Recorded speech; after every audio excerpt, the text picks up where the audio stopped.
it finally came, and I'm very excited about it. And it's the last book on early China I'm going to buy for a while. I swear it.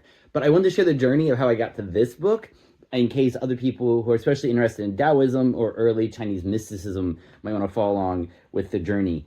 And so, of course, I started with the Tao Te Ching, and you've probably read it in other versions. But if you want to go back and read it again a different way, this version by Henricks, it takes the Ma Wang Tui text, which, as we've said here, those are the texts that were discovered in some guy's tomb. That's how we got a very early edition of the I Ching and the Tao Te Ching, because some guy decided to get buried with his books, which might be the best gift you could give to humanity, is getting buried with your books, or at least to future archaeologists. And so this has a really lovely comparison of what's the different variants compared to the other editions of the Tao Te Ching. So you get to really dig into the details of it, and it's just a lovely translation. So if you want a new version, because a lot of people have seen different versions of this.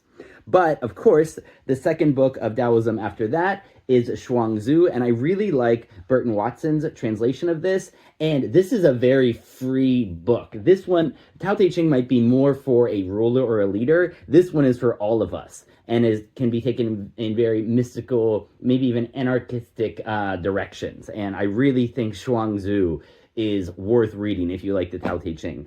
Finally, the third book of the canon that I got through, it's really a trilogy in Taoism. And so this is Leizu, who is much later. This is closer to the time of Christ, I believe.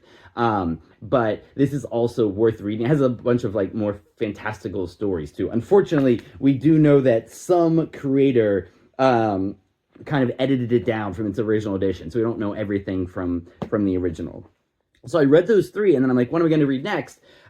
Thankfully, Uncle Buck, in his wisdom, had this beautiful book on early Chinese mysticism by Livia Cohn out of Boston University, actually, my alma mater. Not that I care about that much. But this is, I guess, the first thing done on early Chinese mysticism in a long time. And she just really integrates things very nicely. And so you get to hear about how these books came together, and then the most important books in the movement, how it went from this, a couple of books and a general idea into later a full religion that also morphed into an alchemical practice of looking for immortality, and something that got very much more a bit like a mix of the Catholic Church and then the alchemists of the Renaissance. And it's a fascinating thing. I'm almost done with this. And from this, she gave me the clue to what my next book should be, which is the Huainanzi. And so this is a book of governance, and I think this is also from around a little bit before the time of Christ is when this was being assembled. And so this was a big spring to get this one. It's going to take me a while, but it has a lot of the early Taoist cosmology that becomes very important in this. I mean, it's also kind of a syncretic miscellaneous encyclopedia. It also has stuff on military tactics and kind of the philosophical innovations of that time in early Chinese thought.